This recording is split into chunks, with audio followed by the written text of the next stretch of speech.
you recording? You're I recording am. now. What was I going to say to you? I don't know. Hang on. Just a bit drink of water.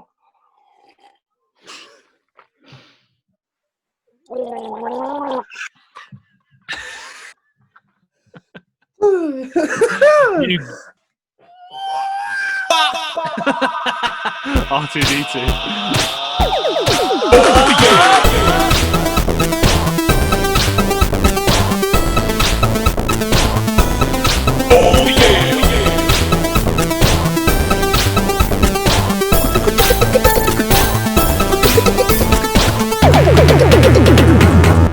Hello, guys, and welcome back to the ChatterCake podcast. I'm Aidan. And I'm Brad. And thank you so much for coming back and joining us yet again at 7 p.m. on Saturday night. Take it away, Brad.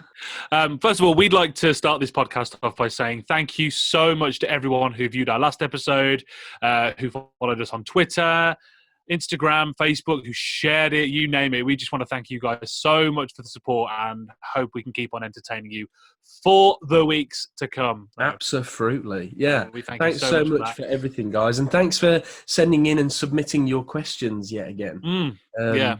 We've got some really fun ones coming up. Yeah, we've had quite a lot of fun with those, haven't we? Yeah, we have. We have those indeed. Questions. But yeah, so what have you been up to this week then, Bradley Walwyn? Well, so I've been watching a lot of TV. More interestingly, I've been watching, I don't know if you've seen it on BBC One, the Salisbury poisonings. No. So being in Salisbury at the moment, I was told about this by Becky, my girlfriend, and she was like, "Oh, there's a drama about the Salisbury poisonings, what happened 2 years ago." And I was like, "Oh, I've heard about this," and I thought it was really, really interesting when she told me. So I was like, I've always wanted to know more about it, and I thought, what better way to learn more about it than actually watch a drama on it on BBC One? And it was really, really good. And you watched the first really, episode, and you're absolutely horrified to find that Becky's first boyfriend was found pronounced dead, poisoned. I am Becky's first boyfriend, so that would be it's coming. That would be pretty shit, wouldn't it? I'm dead. See you later. But no, the fact that have you never heard about this story? No, I haven't. No. So there was two Russians. They were poisoned by a Novichok nerve agent, which is like it's chemical warfare, to be honest. Wow.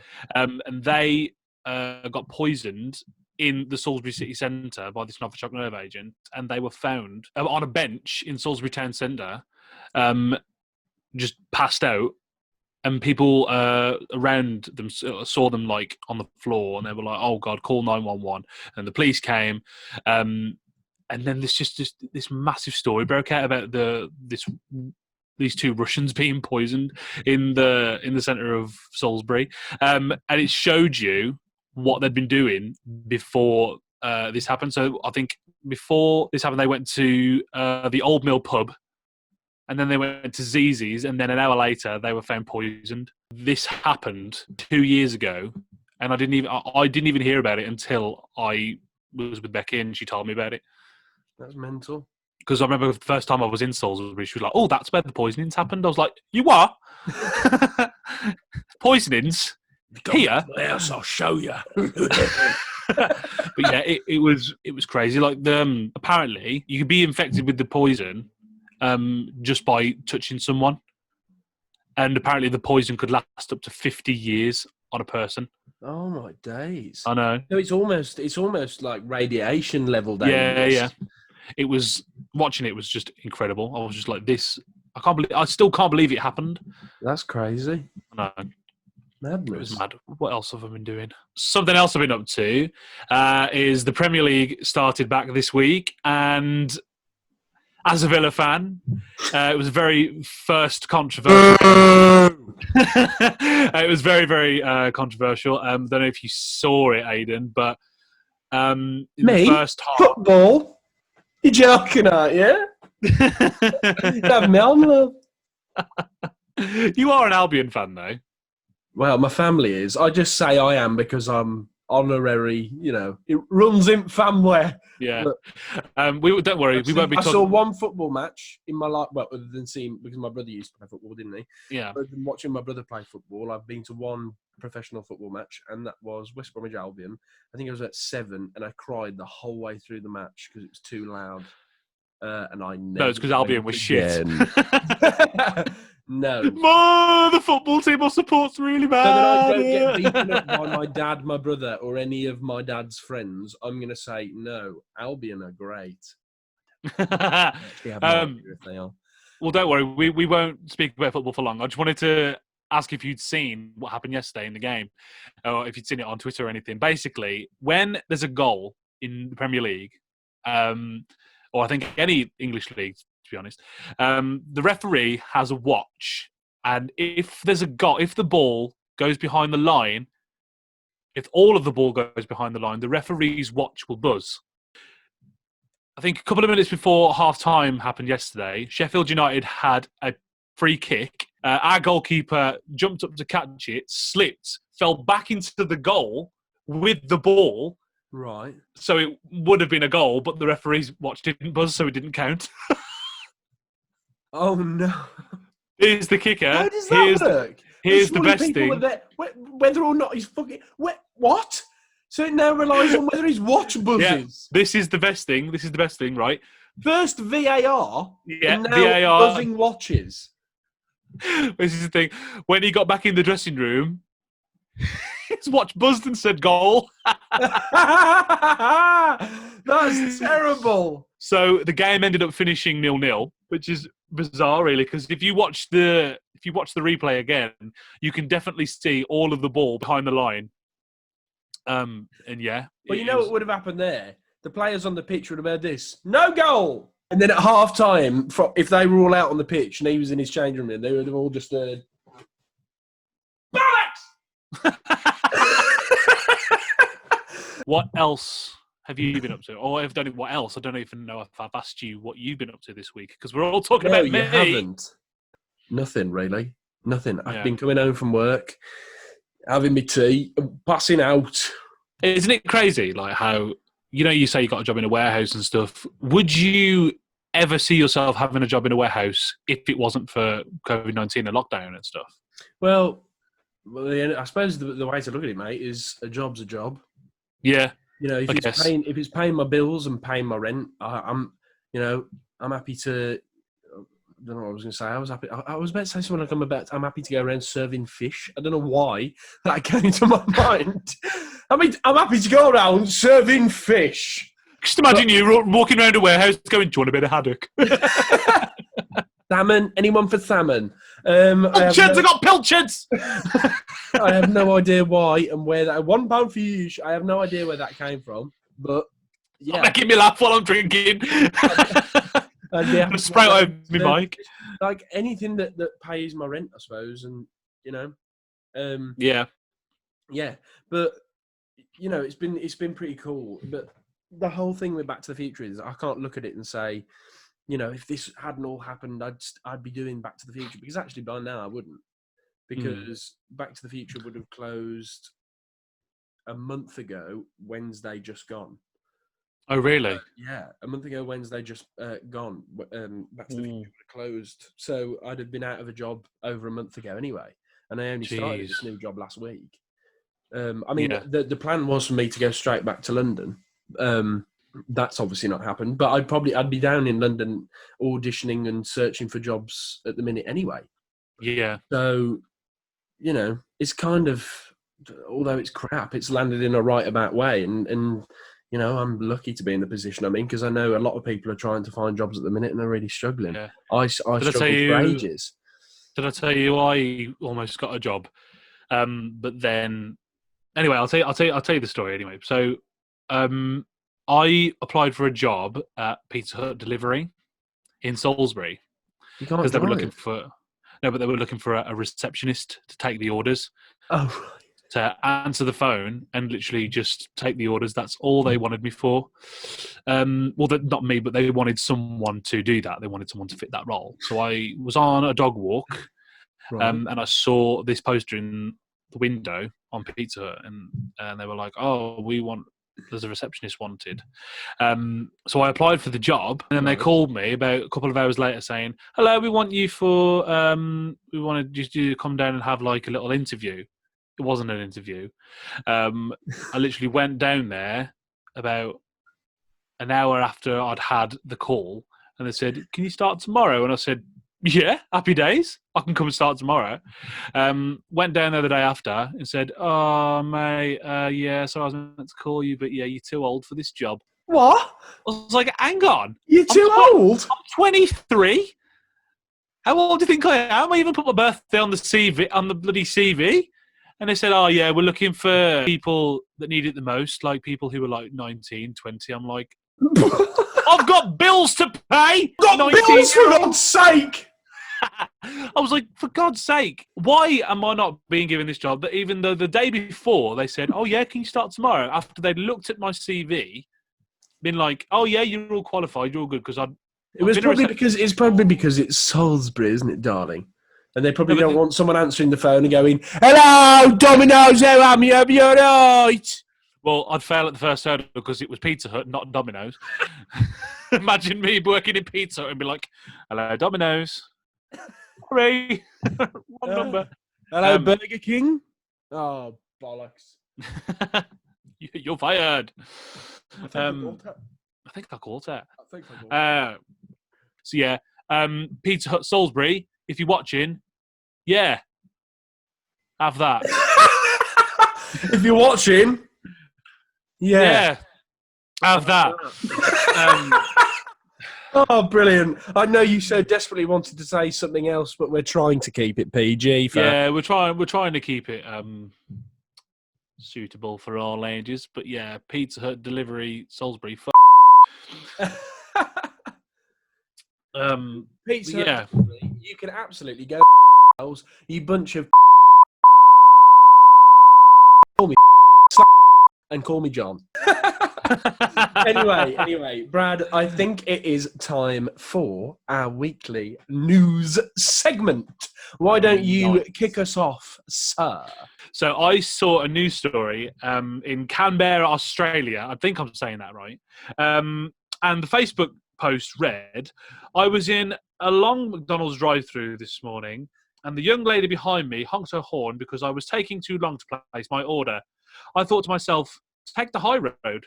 So when I paid for my food at the first window, I paid for both orders. So she paid for hers as well, who was honking the horn at her behind her.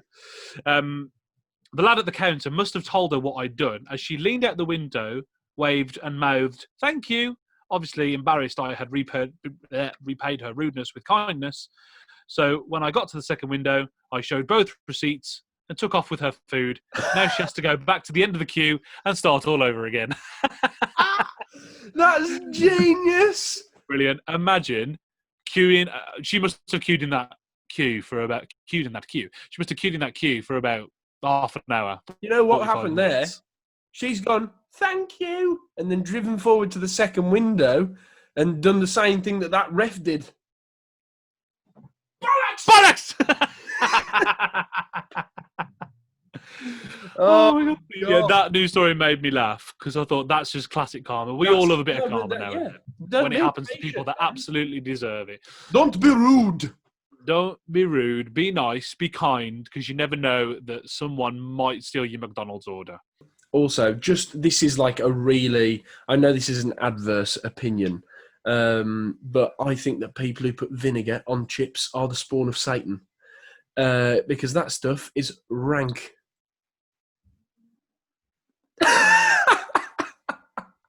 It's disgusting.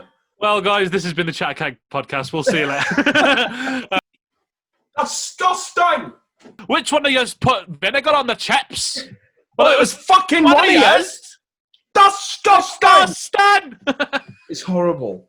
No. Okay, it's time for your news story, Aidan. What you got for us, mate? It is indeed. So, this news story I found online, and I'm baffled because I fact-checked it, and it is 100% true. I can't believe All right, okay. It's true. But yeah, it's a story about a French guy in northwestern France who his partner surprised him with a flight in like a fighter pilot, like jet engine plane thingy. Yeah. One of the, like an Air Force plane. Now, bearing in mind, according to one article I read, it said that it was on his bucket list. But then when I actually read a transcribed interview with him, he said that he'd never even thought of going in an aeroplane like that. He'd never thought of getting in an aircraft like that. But yeah, his partner decided to surprise him on the day. Yeah. So he turned up at this airbase, and they told him that he would be getting in a Rafale B airplane, which is one of France's fastest fighter pilots. Yeah. So, like, a normal plane takes off between, like a passenger jet, takes off between 10 and 15 degrees. Okay. So, and you've been on planes before, you know that even that's quite scary. These fighter planes, right? They take off at 47 degrees, right? So that's like that. What? Yeah. And they're going so fast. They're going at hundreds and hundreds of miles an hour. So this guy, who's 64 years of age, turns up half an hour before he's supposed to be getting in this plane. And they quickly run him through all the safety procedures. Now, the guys who actually fly these engines, these airplanes, they have years and years and years of training on what to touch and what not to touch in a cockpit. Yeah. Right? What certainly not to touch. And yeah, so rushed him through it all, got him into this plane, took off at 47 degrees at many, many, many hundreds of miles an hour. And obviously, this guy shit himself. And I don't mean literally. That's not the point of the story. I thought that was the story. No. So the plane at 47 degrees reached 2,500 feet. At which point, the lovely 64-year-old Frenchman was gripping on for dear life, and gripped so hard that he accidentally gripped the ejector button and ejected himself over northern France. He landed safely with minor cuts and bruises. Okay. Now listen to this part. God. This is that you think that's crazy. This is the crazier part.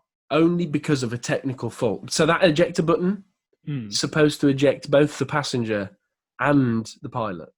Yeah. Only due to a technical difficulty did the pilot not get blown out of the aircraft. Like, how terrifying must that have been? God. This guy's turned up. His partner's gone, here you go, baby. Here's a lovely present for you. Get in this plane. And then he's going up, and then he just goes, yeah, flying miles through the air. You know what I mean? Exactly like that.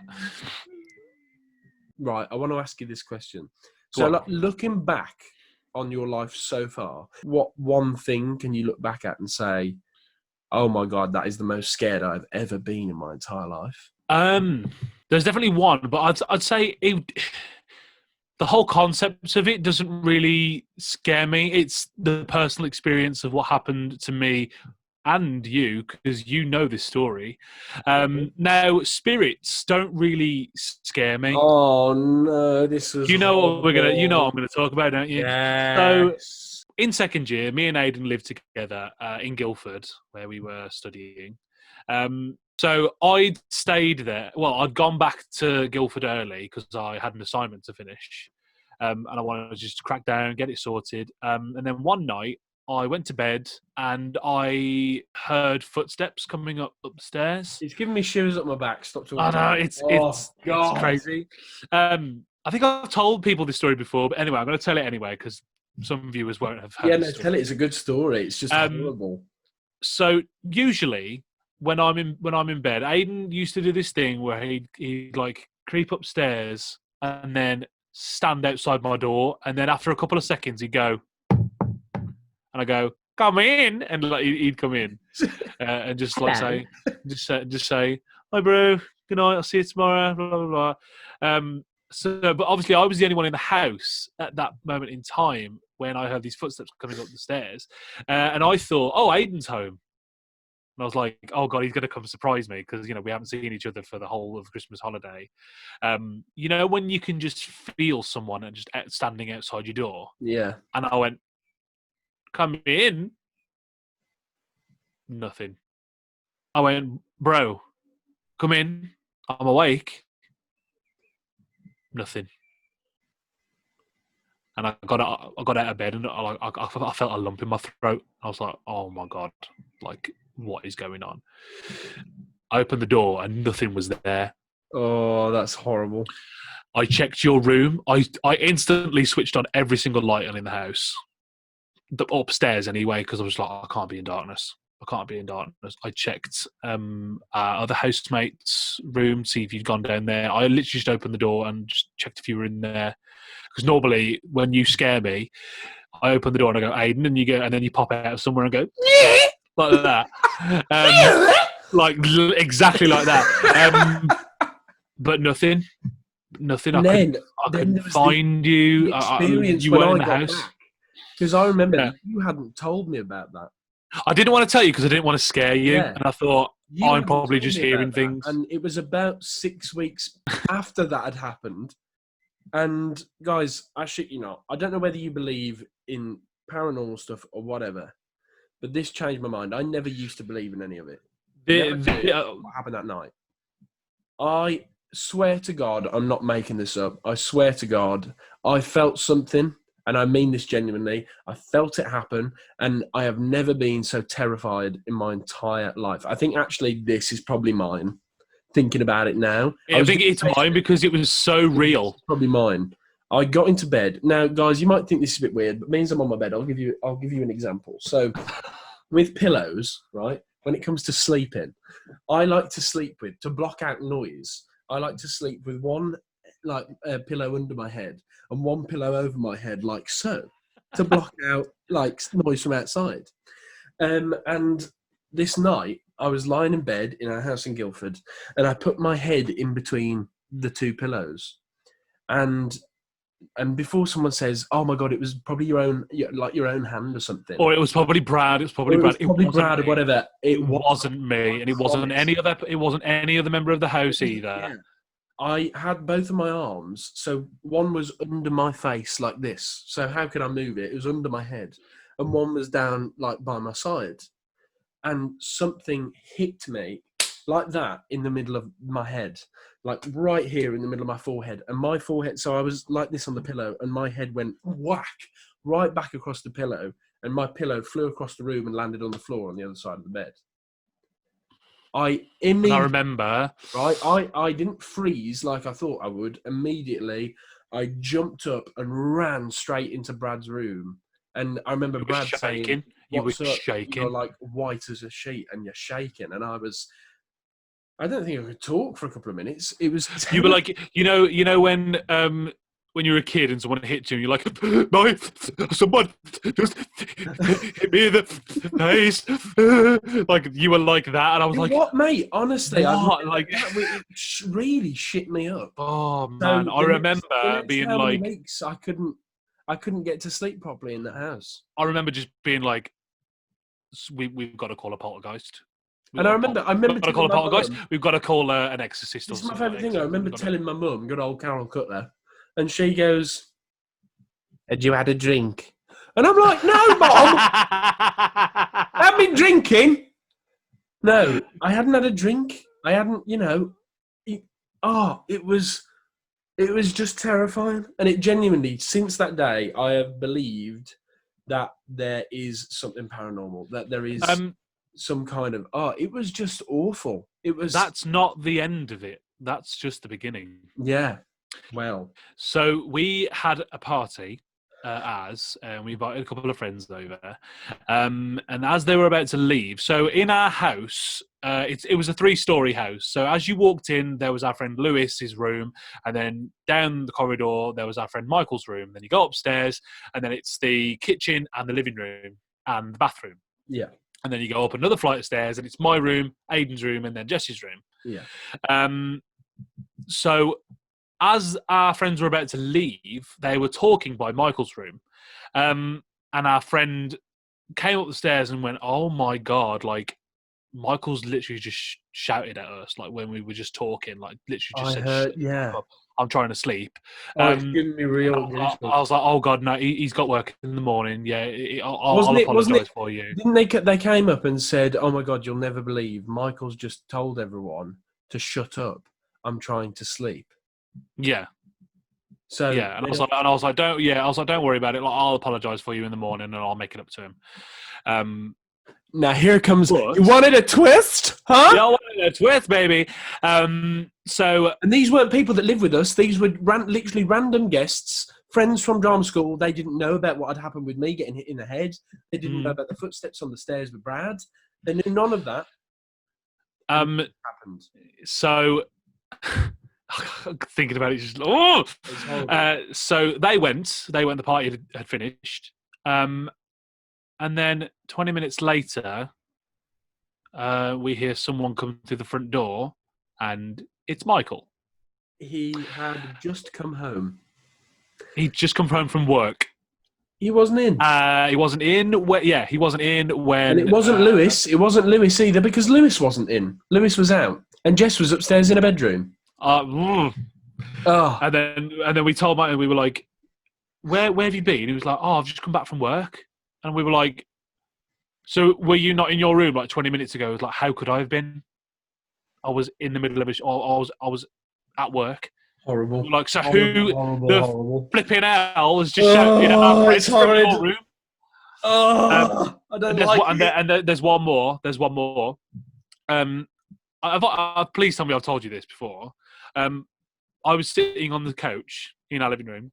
Is this the bathroom light or the bathroom door? The bathroom light switched on by itself. Yeah. Bearing in mind, it's a pull down. Yeah. One of those pull down light switches. That happened. I was like, I've got to leave this house. I've got to go. I've got to leave. So I went out for a walk, and I think I don't know who I went and met someone, just to clear my mind, because I was like, I can't be dealing with spirits. I deal with spirits. I ain't got time for these spirits. I deal with spirits quite a lot. Vodka, gin, things like that. As much as I possibly can. Oh, goodness me. But yeah, anyway, I think enough news and enough terrifying stories from us. Bradley, why don't you introduce our wonderful guest? With pleasure. So our guest this week will soon be playing Amber Von Tussle in the West End revival of Hairspray. Ladies and gentlemen, please welcome our wonderful guest this week, Georgia Anderson! Say hi, G. Say hello to everyone. Hi, How are G. you, darling? Hello. How are you? I'm good, thank you. How are you both? Yeah, we're good. We're good. All the better for seeing you, my dear. Aww. How have you been? What have you been up to? Just trying to get through every day, really. You know. Tell me about it, literally. Yeah, just taking each day as it comes. So, what have you been up to since lockdown, Gigi? Yeah, just like walking, watching Netflix. I never watched Drag Race, and now I'm literally obsessed. Like, all I watch is Drag Race. You know, I've never watched Drag Race either. And Aidan, everybody has a go at me and says that as a gay man I should watch Drag Race. But I know that Brad watches it. Am I the only one here who watches Drag Race? No, everyone in our year watched Drag Race, and I'd always hear people say things and be like, I have no idea what they're going on about, but now I get it. And it is incredible. And I mean, the fact that I've been to several events in drag, especially at the GSA. Yeah. I feel like I should have seen it. I thought you would. You of all people. Yeah, I know. Speaking of Aidan, I'd rather watch Top Gear though, if I'm honest. To be fair, I'll do a bit of Top Gear. I mean, yeah. So I started off with season 10, then season 11, and I've just finished last night's the UK version. I haven't seen the UK one yet. I haven't seen the UK one. That Not I need to do. Is that with? No, is it Alan? So. No, it's not. Is it Alan Carr? Is Alan Carr on the UK version? The UK one, yeah. Is he? Yeah, he's on the UK one. Oh, he's not actually a drag queen. He's presenting it. Oh, right, okay. Ladies and gentlemen, here I am. I love Alan Carr. He's so funny. Yeah. But yeah, what else have I been doing? Baking, making homemade pizza. Oh my god! Do you know what? There is nothing better than homemade pizza. What did you love? My first Big Mac on Saturday. Big Mac. How was it? In 3 months, it was incredible. Loved it. Yeah, I missed. Stu. I genuinely, a lot of people say like I haven't missed Mackey's. I miss Mackey's that much. That the I first missed it time I went so after they'd opened, I bought 40 chicken nuggets and 2 double cheeseburgers and ate it all. Gee, have I ever told you the story about when me and Aidan did Ushers and he had a Oh McDonald's? no, every day? shush! Don't tell stories like this. No, because the Monopoly was on. It was the I Monopoly mean, that stickers wasn't was the on. excuse. The excuse was that I was very fat. I mean, still am, but not as fat as I was then. Jeez. Yeah, I had a McDonald's every day for about 4.5 weeks, I think it was. Every Aidan, single that's day. so bad. That was like 4 years ago, though. Leave me alone. Yeah, but did you ever see that documentary of that man who had a McDonald's every day? I What, don't know how long supersize me? Thanks, Georgia. No, they said that if he carried on eating McDonald's, that he could have died. Oh my god. I think Don't do that's that just again. McDonald's is dangerous, man. Like, So this is Mama Georgia coming out, but this is Mama Bear coming out again, guys. We'll get to that. Mama Bear, Mama Bear. Oh man, I miss Shrek so much. So Gigi, what have you done with the Hairspray? Like, have you done like any Zoom quizzes? Have you done any like get-togethers over Zoom or anything? What have you done? Yeah, so we've done quite a lot actually. We haven't done anything recently, but we had like quite a lot of Zooms. We had a Zoom for what should have been our opening night, and that was really nice. Oh, And we like raised a glass and everything. And on our WhatsApp chat, Michael Vincent, who plays Courtney Collins, at 7:15, because we arranged to have the Zoom at 7:30, as in like when the show would have started. At 7:15, he posted on our WhatsApp chat, "Ladies and gentlemen of the Hairspray Company, this is your 15-minute call." Like, yeah, so we've done that. That was really lovely. What else have we done? We did Chris Gopal. He arranged a pub quiz, which somehow I won. I don't know how that happened. you won it. Oh yeah, I remember seeing that on your Instagram story. Yeah, I won it. That was really fun, and we said we were going to do another one. We need to do another one of that, and then we've had like other Zooms as well. But yeah, it's been really, really nice. So, Georgia Anderson, GG, can you tell us who you are? Tell everybody who you are, what you do, why you're here. What's your name? Where'd you come from? So I'm Georgia Anderson, and Brad and Aidan were very kind and asked me to come on here and have a little chat about all things Hairspray, because I will be playing Amber Von Tussle at the Coliseum. Yes, you will. You will. Yes, girl. Oh my god, I was so excited for you when I found out that you found out, or when you announced that you were playing it. I was like, oh my god, this girl deserves. Yeah, I don't think anybody's ever deserved anything more. I think I cried so much the day you told me. Like the day that I found out that you were going into it, because nobody deserves more than my GG. Oh, thank you. Do you remember the voice note I sent you, Georgia? Yes, I do. I love that voice note. Yeah. Oh man, memories. I can't wait to see you in it. I'm so sad that due to coronavirus, that obviously it's been postponed. Yeah, is it? Do you know if it's planning to go up or not? So at the moment, it is. It's been said that it's going ahead in the 1st of September, but okay.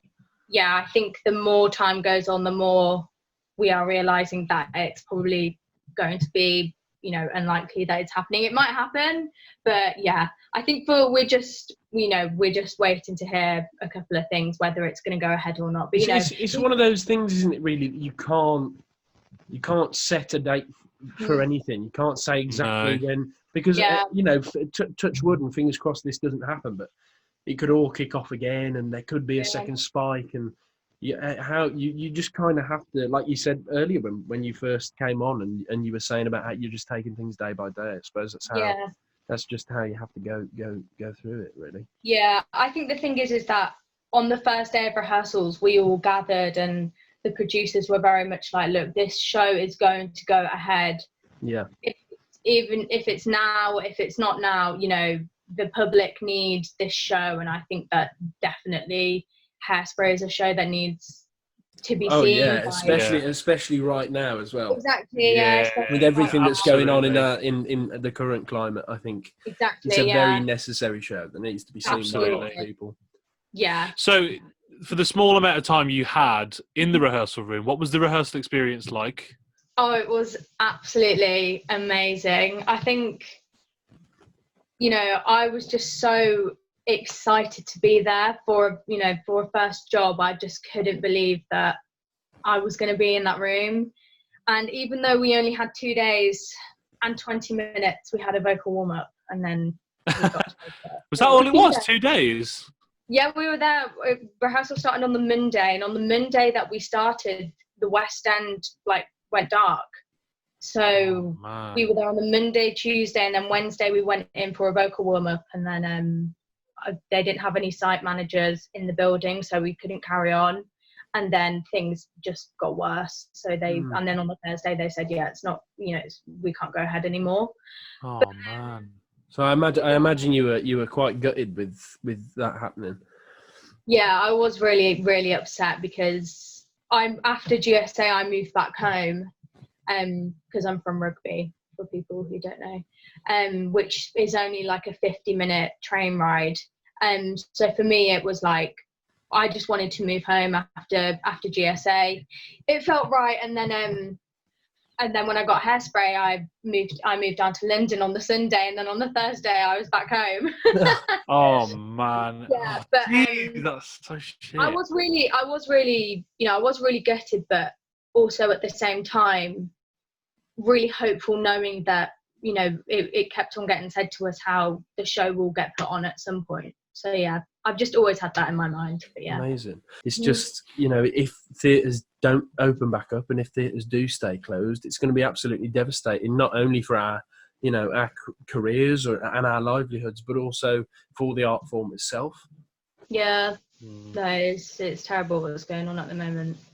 But and really sad. When I heard about a theatre that we know very, very well, the Birmingham Hippodrome, when they announced that it wasn't going to open up for the foreseeable future, that hit me because we know that theatre really well, and that it's a massive touring theatre as well, like touring I love company. that theatre so much. it's a beautiful theatre. And the fact that they've said that they can't open for the foreseeable future, that was the article what I read, and I was like, I'm worried. Yeah. I'm worried. But at the same time, I am very, very hopeful that, the clogs will start to turn in this industry and we can get back. Yeah. If not, be better where... The what will start to turn, Brad, sorry? The clogs. You mean cogs, mate, not clogs. Clogs are shoes. Oh my God! The clogs will start to turn. Clogs are like what clogs are what Smurfs wear, like the little elf shoes. Yeah. Oh, Brad, lovely. Oh my God! You dare put to turn. So, G, would you like to tell us a little bit about, because I'm quite intrigued as to what the audition experience was like for Hairspray? Like, how did you find out about the job? Was it through your agent, tell us about the audition. So I found out through my agent, Michael Harris. Apollo artist manager. Shout out Michael Harris. Yeah, so he contacted me on the Friday morning and was like, I've got you an audition for Hairspray, because I said I wanted to get seen for it. And he was like, I've managed to get you in for the Monday. So I had 2 days notice. Quite a quick turnaround then. Really quick turnaround. And I was working all weekend as well, and I had plans with friends.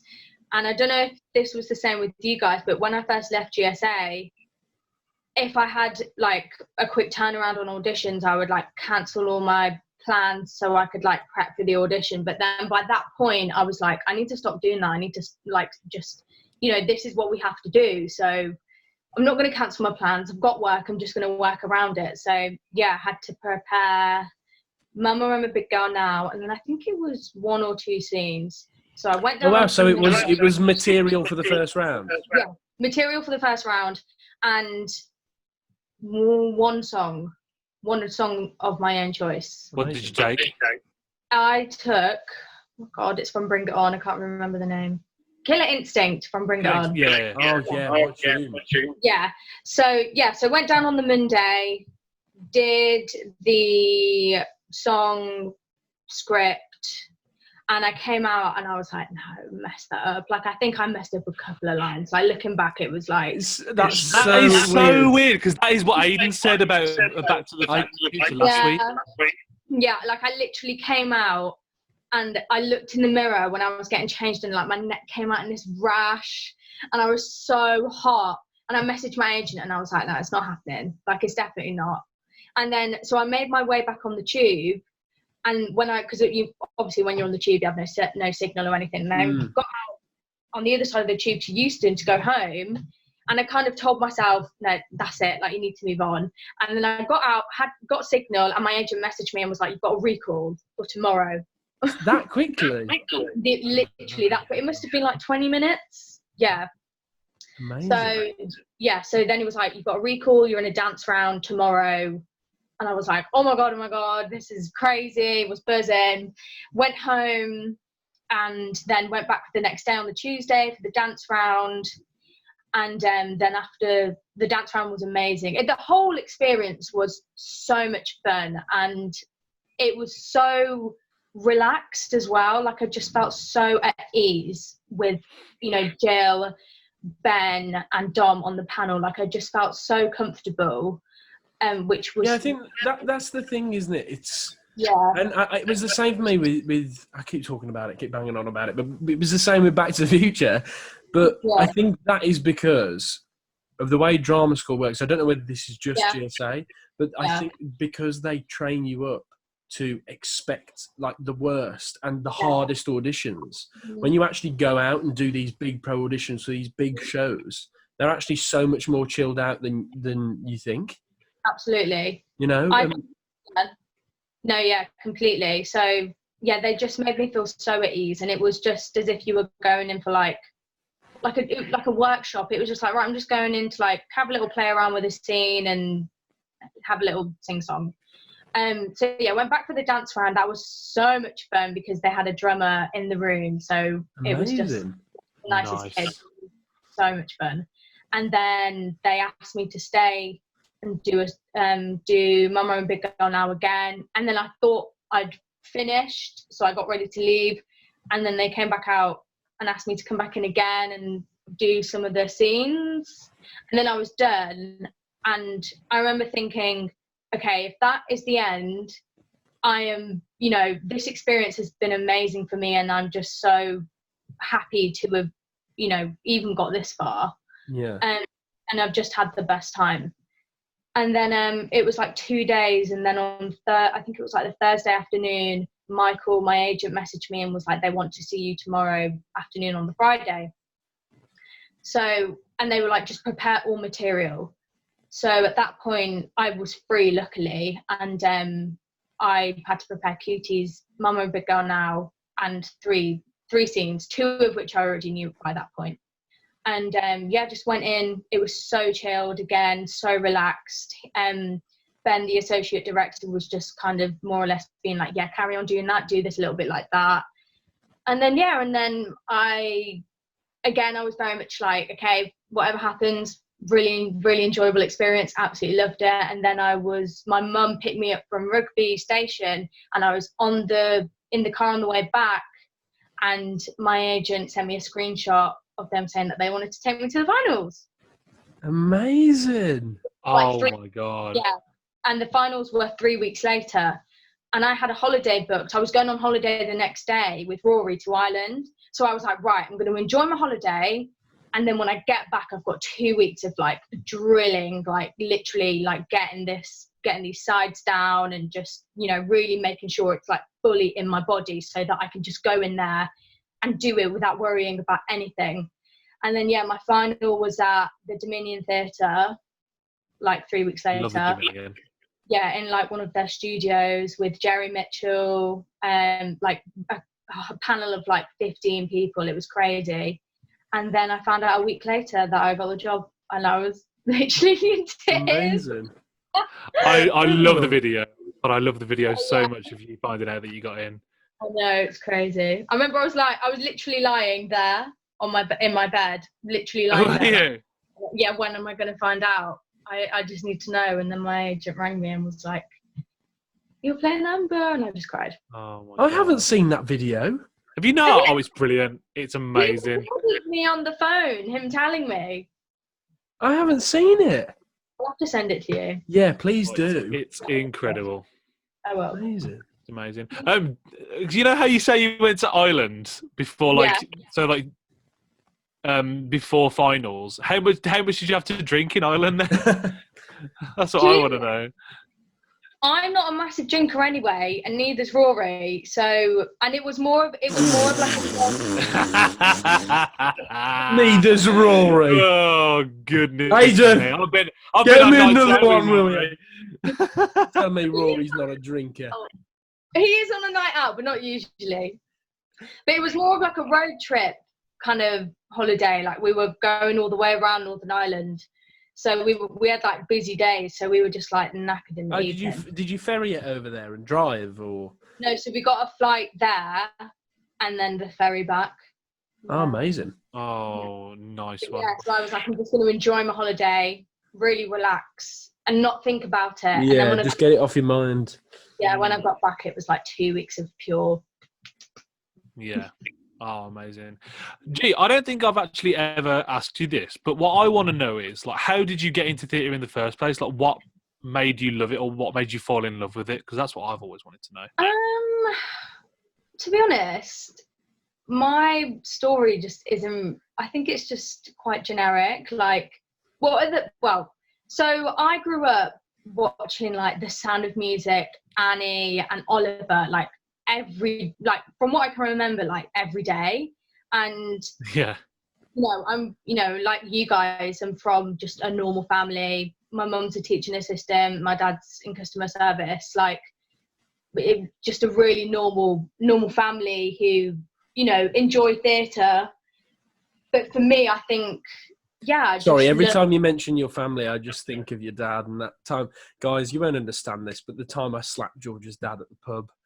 It's a long story, a very long story. We'd all have what? How did it wasn't actually an aggressive slap, but G's dad made a joke about his wife, and I was like, "Don't you dare talk to a woman like that!" Joking around, obviously, but then slapped him, but a bit too hard, and nearly took his head When off. was this? Oh, it was after one of the shows, wasn't it?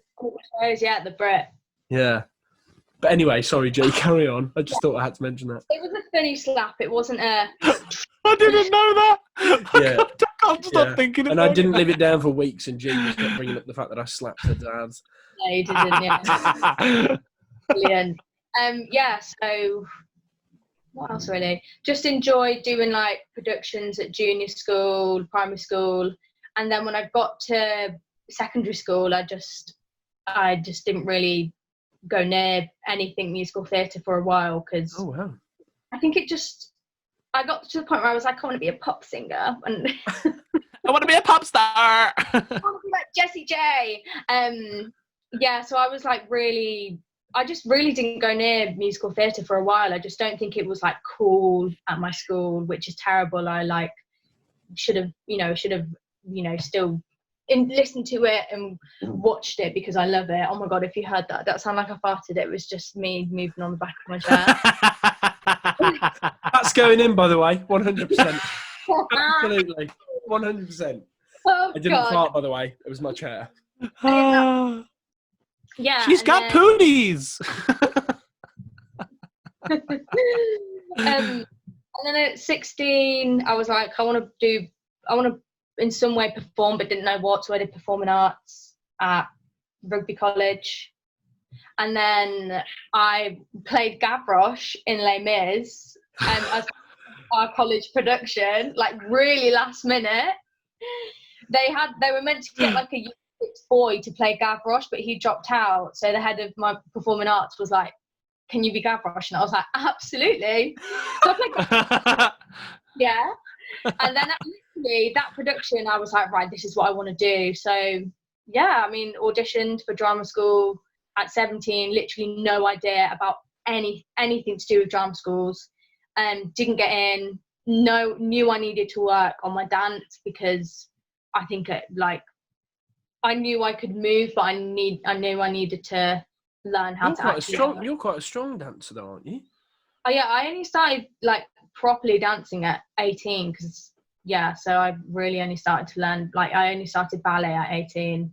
Wow, because you were in all of the quite high sets at GSA, weren't you, dance wise? Yeah. Yeah, see, I knew it was something that I needed to like really push myself at, and I knew that it was something that I could do. So I wanted to really push myself to the best of what I could potentially do. Amazing. So yeah, and then did foundation at GSA, and then 3 years with you two. No. And now I'm here.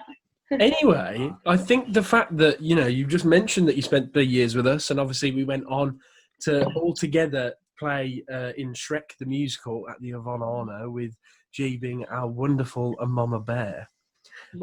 I think it's maybe time for a little game of On the Nose. Okay, guys, so for those of you that didn't watch last week, or those of you that did and want a quick reminder, On the Nose is a little game that we like to play, a little quiz. So I'm going to ask both of you 6 questions, and I have a 7th question just in case there's a tie break.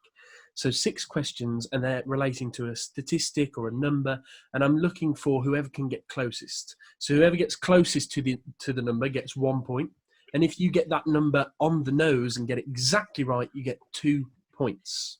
Okay, so our first question is, in the song Freak Flag from Shrek the Musical, how many times is the word fly sung, spoken, or shouted? Your 10 seconds starts now. 5, 4, 3, 2, 1. Show me what you got written down. Oh, that's my timer going off. Can you see mine? Georgia's got 31. 11. Brad's got 11. I can let you know now that the point goes to Brad. Oh. Yeah! The word What was fly it? is sung 11 times. No, it's not. Oh my God, let's start. No, it's not. I was going to say. Oh, sorry. I'm just ruined that. What? It's 15 times. I don't know why I just said 11. Brad, mate, I'm so sorry. I've just ruined I'm so sorry. He's heartbroken. Anyway, let's move on quickly. So that's a point for Brad there. Okay. Amazing. Thanks, Amazing. viewers, for bearing with. I was going to say, I'll just ask you the question again. You know the answer. I was going to say, I was like, hang on. That's 2 points. Because I got a bang on the nose. Anyway, let's move on quickly before I'm Aidan's just absolutely... cry. Aidan's absolutely blue-balled me with 2 points, but, Right, so... Question 2. Let's see how well Georgia knows Hairspray. Oh, come on. Okay. Can you give me the exact UK release date of the movie musical Hairspray that starred John Travolta, Nikki Blonsky, and Zac Efron? Your 10 seconds starts now. 5, 4, 3, 2, 1. Show me your answers. Oh, I've got 15th of October 2007. 11th of September 2007. And Georgia is the closest. Oh. Well done. So the actual date was the 20th of July 2007. But well done to both of you for getting 2007 with the point. I knew it was 2007. I just wasn't sure what month it was. Okay. And for some reason, I thought it was later on. We've got another number of the lyric question. Ooh. But this time, it's even closer to Georgia's heart. So in Hairspray the Musical, when eventually it opens on the West End, Georgia will be playing the role of Amber Von Tussle, who sings the song Cooties. In the official libretto and original Broadway version of Hairspray, in the song Cooties, how many times is the word cooties sung by either Amber or the ensemble? Your 10 seconds starts now. 5, 4, 3, 2, 1. Show me your answers. 23. And Brad is the closest. Oh, yeah. It is sung 18 times. Oh my No God. way. I think that it's because that includes all of the echoes and stuff. Yeah, as see, I well. thought that. Yeah. Goodies, Yeah. goodies. Goodies. But G wouldn't have to know about that because she doesn't sing those, darling. Her backing singers do that for her, dear. Okay, question 4. Now, this is the one that I said I wrote myself and I'm quite proud of. Okay. So here we go. If you were to travel from the hometown of our wonderful guest, Georgia, in Rugby, specifically from Rugby train station, and you were to drive along the M1 with your destination being the London Coliseum, the future home of Hairspray the Musical, how many miles would you have to drive? Your 10 seconds starts now.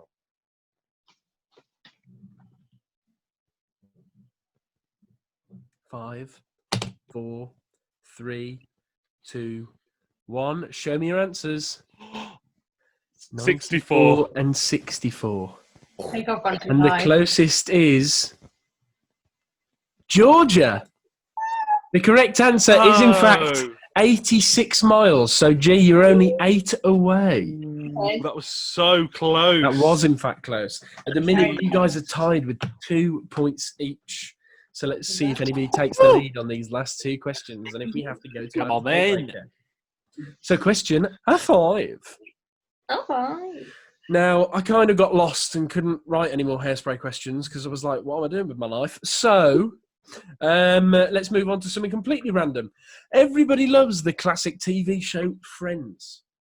But can you tell me exactly how many episodes were made?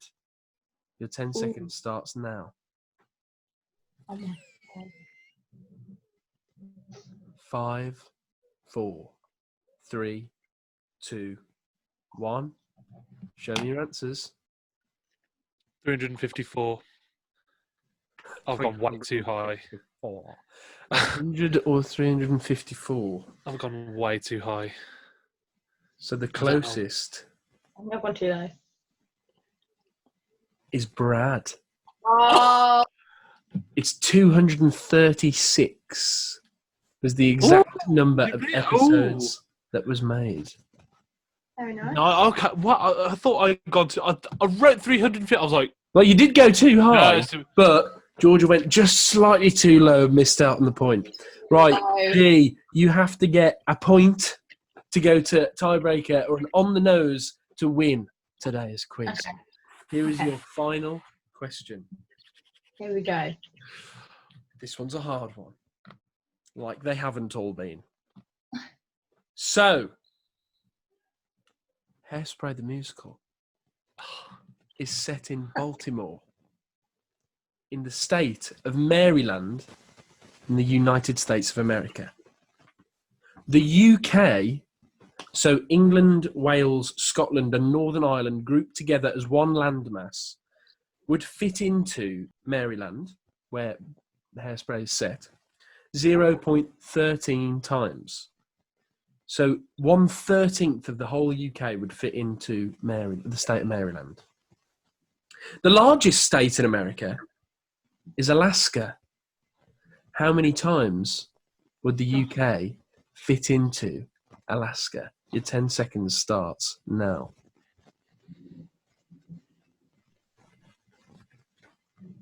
5, 4, 3, 2, Yes. 1. Let's have a look. 15. And we have a winner, and it is Brad. Oh, yeah! UK would fit into Alaska 7.05 times. Oh, Well, Thank thanks for you. playing, and I really, really hope you didn't mind that I royally screwed that up. So yeah, guys, no, you watching didn't. at It's home, fun. Enjoy It's that. fun. Enjoy me making a complete flub. Yeah, but thanks for Oh, playing, God. Georgia. That's okay. So you will go onto our leaderboard with a glorious score of 2 points. Brilliant. You're just under Nick. You're in second place. Well, let's put it this way, G. Don't be disheartened, because on our first quiz last week, as you will have seen, I scored 1. So, and I'm the host. So, yeah, I wouldn't be too upset by that. So You know, Nick was too good at that game. Than me. But yeah, so I only have one more question for you, really, and this ties back to a segment that we were talking about earlier in one of our news stories. You'll see when you watch this back. But I wanted to ask, really, what is, and I know it's a hard question to answer, so try your best to think of some kind of, give me some kind of idea if you can. Yeah. But what is probably your most terrifying experience that you've ever had?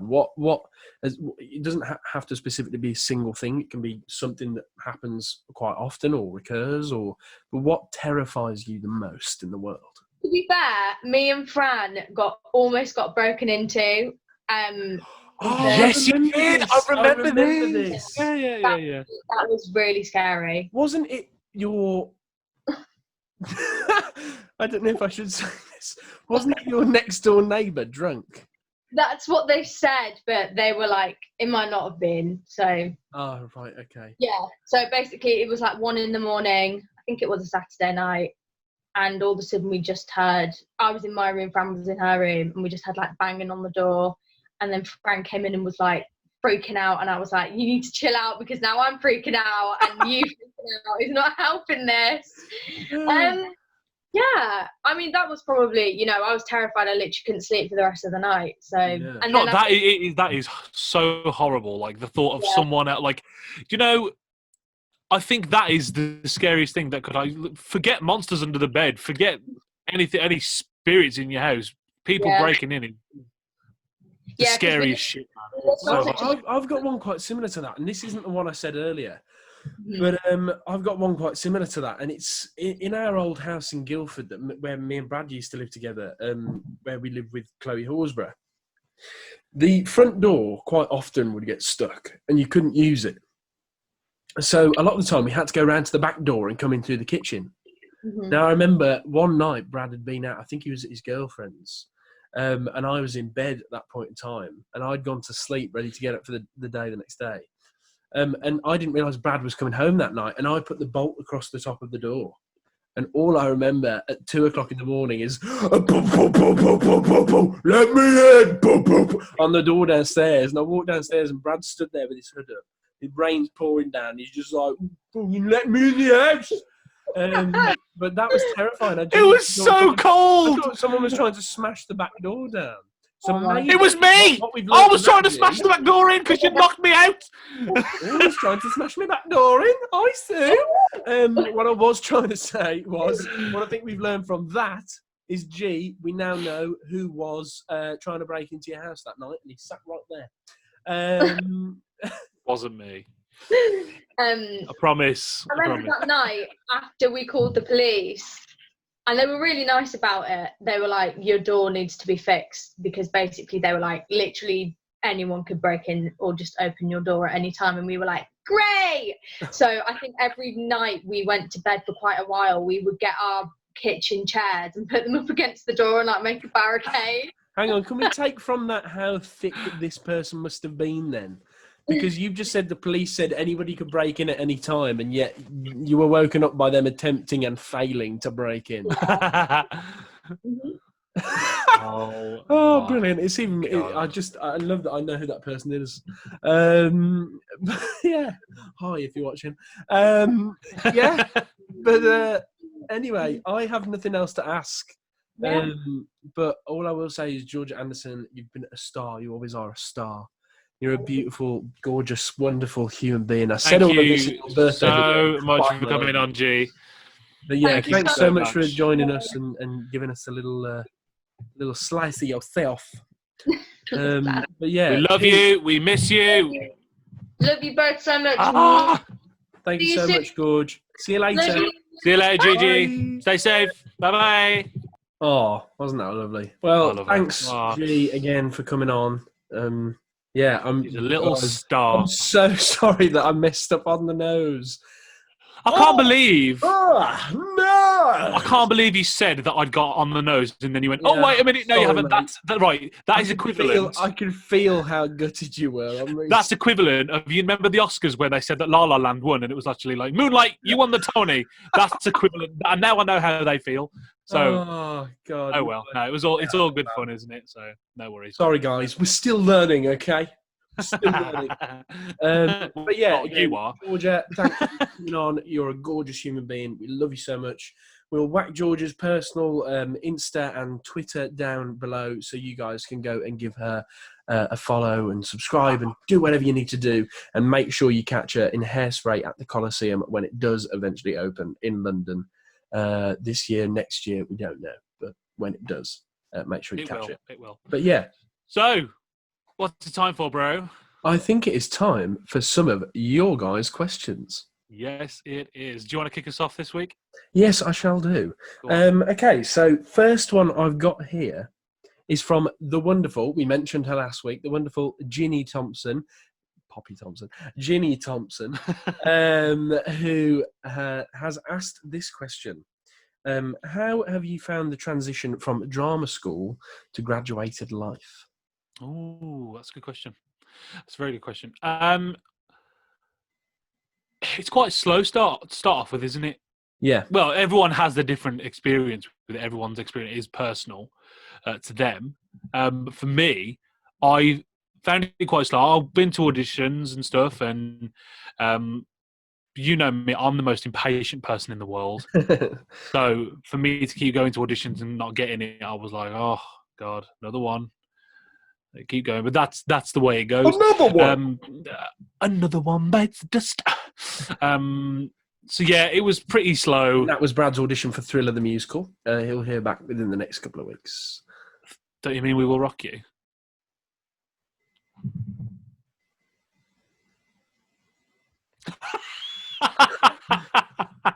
I didn't edit that out because that made me look really dumb.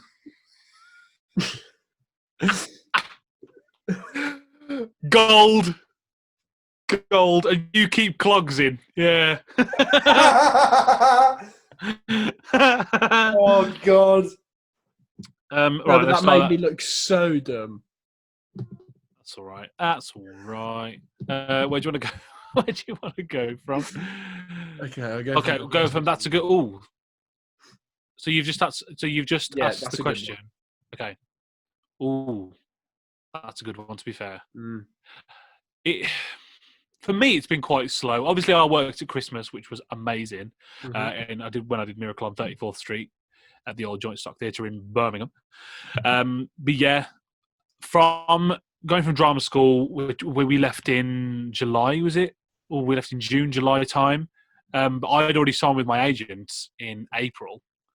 So yeah, the first job that I actually had was Miracle, which was in December. So there was a lot of time before I had that first job, and then getting my agent, and then and stuff. But I've known people to have been auditioning for like a whole year before they've even got something.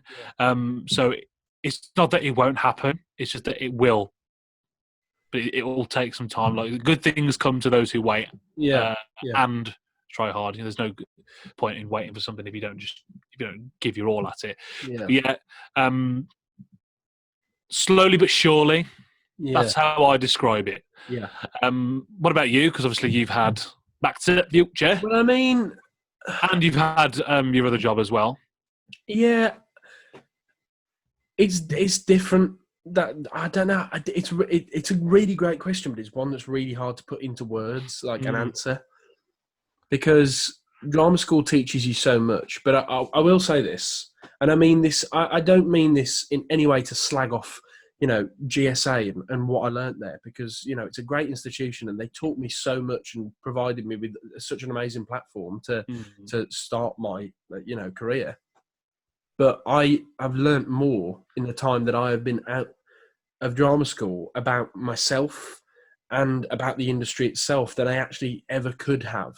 It's not that it's that they weren't teaching me enough. It's just that there are things that you learn and things that you have to learn I'm mainly talking within work. There are things that I learned doing Back to the Future and doing show tune that you can't be taught at drama school. You can't teach those things because it's experience. Thing is, everyone said that though. To everyone that I've said, like, oh, do you think that you learn more in drama school or outside after you've done it? And they're like, oh God, you definitely learn more outside when you're in the industry rather than drama school. Well, it's situational, isn't it? It depends on what scenario you get put in.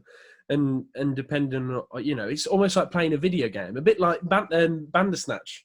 It's a bit like, depending on where you go next and what choice you make, kind of, the outcome will be completely different. And I'm talking in terms of what you learn and what you take forward in your career. Things that will benefit you and mistakes that you'll make that you learn from. That's one of the most important things. If you don't make mistakes, because one of my biggest fears at drama school, I think, was always making mistakes. It was that I was too scared to go so full out that I, maybe cracked on a high note or got a line wrong or something because I was embarrassed of what people would think about me.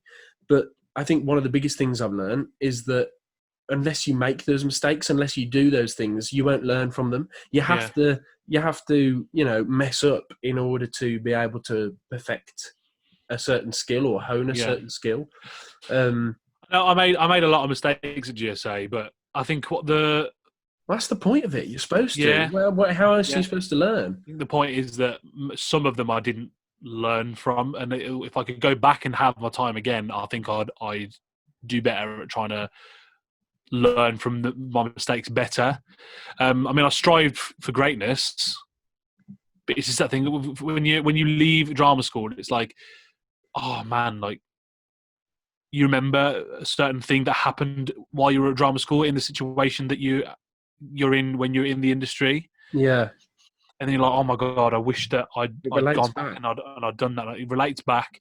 So yeah, my personal experience is just being like, oh my God, I wish I would have not listened more, but like actively tried to learn from my mistakes more. If that makes sense.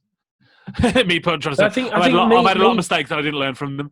For me personally, like I said last week, when I first signed with my agent, I think I signed and I had my first audition a week later.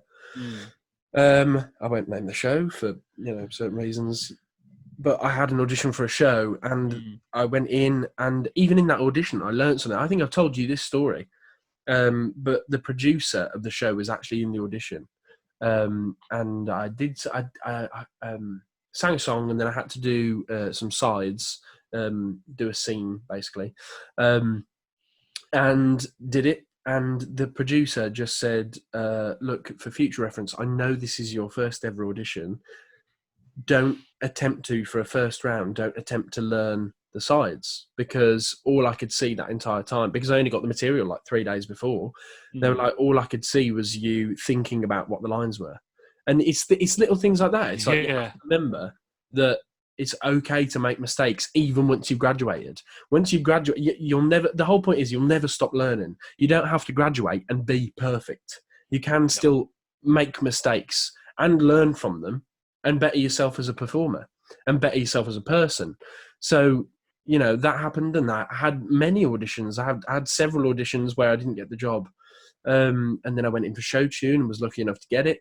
And then after show tune, like I said last week, it had slowed down a bit, and that's when the industry kind of goes quiet in terms of auditions, because most of the shows have already got their casts. And then I had a panto, and then I had Back to the Future. So the transition was, for me, relatively smooth, but it completely depends from person to person, I suppose. Yeah. But a major difference to what drama school is. And that's at both extremes as well, because I think certain things, like we were just saying with Georgia, when you go into an audition room, it's actually really chill.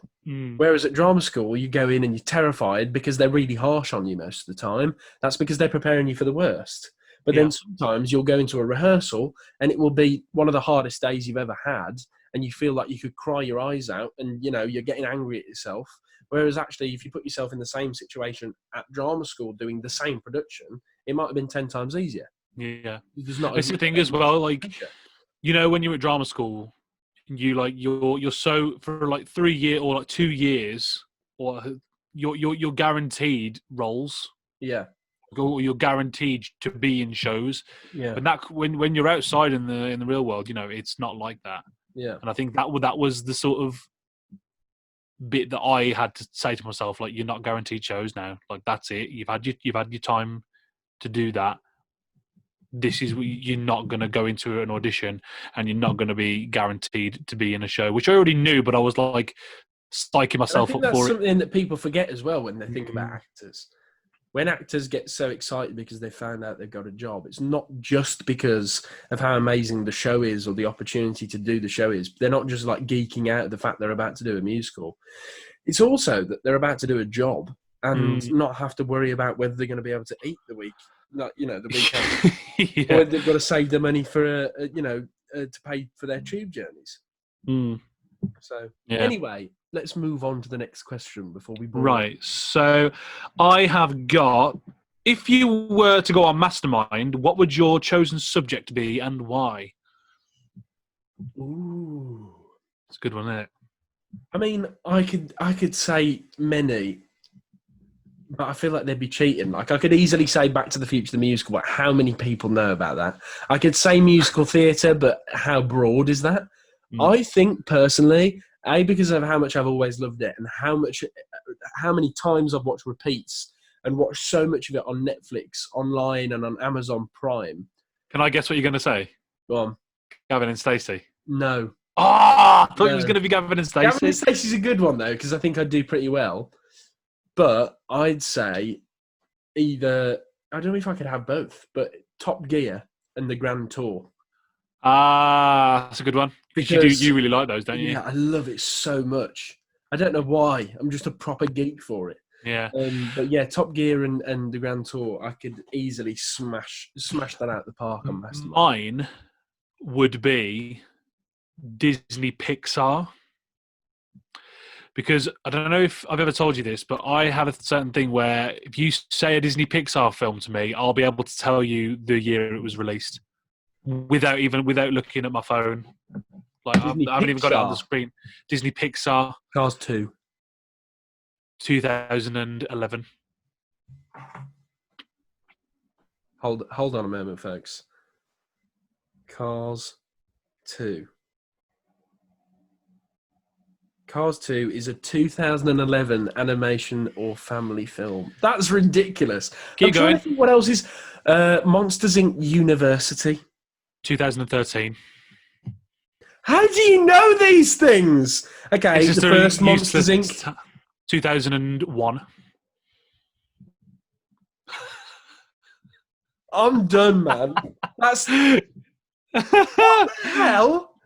Go on, okay. Get the list up, and I'll get the list up on the internet, and I'll try and do them. I'll try and Disney, Pixar. Because actually, I haven't refreshed my knowledge on it as of late. So I think I'm good at this. I mean, this would be my chosen subject. Disney Pixar in general, because I'm a massive fan of the films, because I think they are the best films ever released, and I think, unpopular opinion, I think they top the animated classics. Okay. Oh, that is a bold opinion, but actually, You know I'll agree with you. Yeah, some people will disagree with me, and they'll be like, "How dare you diss the animated classics?" Go on. Finding Dory. 2000 and shit. Ruin. Thanks for coming, guys. It's 2016. Bang on. Oh, this is unbelievable. Inside Out. 2015. Yeah. Up. 2009. This, Brad, what the hell, man? A Bug's Life. 1998. What the Ratatouille. 2007. Mate, why do you know these things? Bravo for knowing it, but why? You know what? Because I'm a massive fan. I'm a massive. I was just about to say, I'm a massive fan of Pixar, because I was speaking too quick. But I'm a massive fan of Pixar films, and I always have been. Ever since my mum and dad showed me Toy Story when I was little, I've just been what a a massive film. fan of it ever since. And oh, God, I could watch those films over and over and over again. I watched Incredibles last night. Did you? Yeah. Which one? The first? Number one, which came out in 2004. What are you waiting for? I don't know. Something amazing. That was totally wicked! Anyway, I think it's time maybe for our next question. Go on then. So this is from, we mentioned him earlier, the wonderful Callum Heinrich, who has quite simply asked, Fave Movies. So what are your favourite movies, Brad? Of all time? I think it's got to be The Green Mile. Oh, that is my favourite movie. The Green Mile. Thing is, people say, hang on, you've just been talking about how much you love Pixar. Thing is, Pixar has its own category of, that is my favourite Pixar film. Which you know what? Someone actually said on Twitter, didn't they? I can't remember Yeah. the name of the person, so I apologise if you're watching again. But somebody said on Twitter, didn't they? Because last week you asked a question about The Green Mile, didn't you? The date that it was released. And I got it right. I was the closest. It was the only point I got, but I didn't get it bang on the nose. And this person tweeted us and said, disgusted that Aidan didn't get it bang on the nose.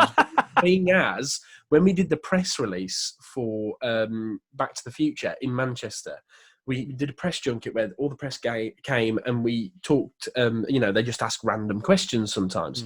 And one of the questions was, what movie would you like most to be turned into a musical? And I said, I've never really thought about it, but one that I could see being turned into a musical and would, I think, be beautiful would be The Green Mile. Oh, it would be amazing. Imagine how amazing that would be. Oh, like The Green Mile with like a book and score by like Lynn Ahrens and Stephen Flaherty or something like that. Don't, because I really want one now. I want a Green Mile musical. Imagine how amazing that would be. Oh, man. Yeah, Incredible. probably The Green Mile. Anything Tom Hanks. Literally any film with Tom Hanks in it. I've watched, I only recently watched. Rated on IMDb as the worst film in the world. If it's got Tom Hanks in it, it's an amazing film. Yeah. I watched The Terminal for the first time this lockdown. Film. And Becky learnt the opening to it. You know, the she learnt that on clarinet. Yeah. Amazing. Yeah. It's called, I think it's The Tale of Victor Labortsky or something, because that's his name. I think that's his name. I could be absolutely butchering that. I think you are right. Yeah. But yeah, oh my God, beautiful score. Beautiful film. It's just amazing. So yeah, either the Terminal or The Green Mile or anything Tom Hanks. I love The Green Mile because Toy Story is my favourite film. Saving Private Ryan's. Oh yeah, incredible film. They're all just Tom Hanks, really. Yeah, Bruce Almighty. I don't know why. I'm obsessed with that film. Yeah, Bruce Almighty. I love it. Okay, I'm going to move on. I'm going to ask a question of my own, actually. Here. Go on then. Go on. Rather than a film, what's your favourite TV series that exists? Well, it can be a mini-series, like a HBO mini-series or a TV series, or what's your favourite series that you've ever watched? At the moment, it's Money Heist on Netflix. Is that the one that's like overdubbed? Is it Spanish? Yeah, it's originally called La Casa de Papel, which means the house of paper. But in English translation, it's Money Heist. Which I think the House of Paper is such a really cool name, because obviously paper meaning money. But yeah, that is my favourite series at the moment. I am on season 4. I've just started season 4, and Mum and Dad have been egging me on to watch it for absolutely ages, and I finally got around to it. If anyone who hasn't watched Money Heist on Netflix, go and watch it. It is absolutely incredible. But my favourite series ever, I'm a massive fan of Family Guy. Anyone who knows me knows that I am a massive fan of Family Guy. Shut up, Meg. Shut up, Meg. I always knew at some point you were going to do that. British, I'd say Friday Night Dinner. Oh, okay. Yeah. Friday night dinner just always makes me laugh. Are you there? Are you there? Are you there? Hello, Jackie. Oh, something smells nice. No, Shalom! Shalom. I'd say probably. I think mine. Blood. It's paint, Jim. So much paint. I think mine is one that we started together but never finished. But my favourite. I know what you're gonna say. Band of Brothers. Band of Brothers. I can't. Why did we never finish it? Why did we never finish it? It is the writing, the direction. I think it's co-produced by Steven Spielberg and Tom Hanks. Really? Yeah. Sean Penn's in it, for Christ's sake. Oh God, he is, isn't he? Yeah, he only plays a minor role. But yeah, guys, please, if you haven't already seen it and you want to learn about World War II, it's not a documentary, but it's one of the most brilliantly acted, filmed. The cinematography in it, it's just incredible. It is honestly mind-blowing. Go and watch Band of Brothers, HBO miniseries.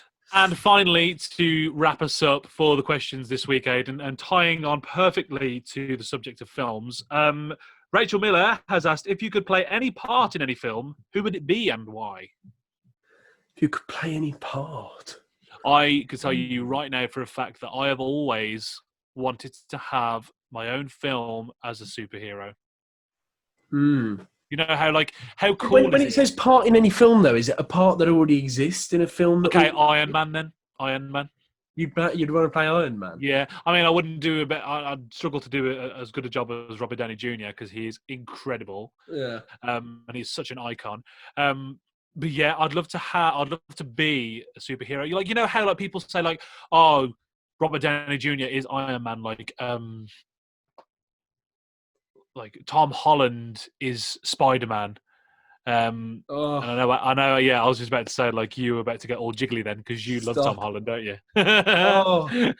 He's gorgeous, isn't he, girls? He's gorgeous. How cool would that be? Saying oh my God, I can't think of people who've played superheroes' names now.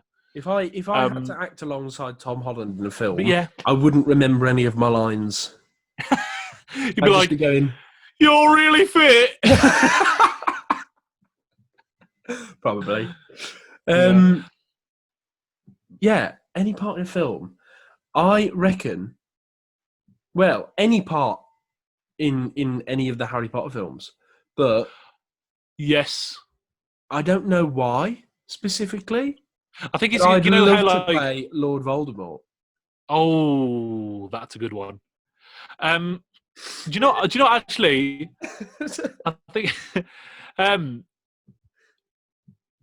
Yeah, just because in Harry Potter, how you I watch it time and time again, and I go, "Oh my God, I didn't know she or he was in it." And then I keep watching it, and you see more people that you recognise from other stuff that you've watched. To be a wizard? Yeah. How amazing would it be to just whip out a wand? You know what I mean? All the work I've been doing at the warehouse. How amazing would it be to just be like, it's done. Wingardium Leviosa. Can I go home now? Yeah. So I think any part in any Harry Potter film, specifically, either Lord Voldemort or Albus Dumbledore or Severus Snape. Oh yes, yeah. I've had another. But yeah. So I think that about concludes our podcast for this week, Bradley. Before we go, we always end our podcast like this. It's time for Thought of the Week. So, the thought this week, which we're going to leave you guys with, is 98% of the time, there is more bacteria on your phone screen than there is on your toilet seat. Once again, thank you for watching, folks. We have been the hosts of the ChatterCake podcast. Me, Brad Walwyn, and my beautiful host, as always, Mr. Aidan Cutler. Join us next week at 7:00 with another episode. Thanks for watching, guys. We'll see you soon. Bye-bye. Oh, don't lick your phone screen! Ah!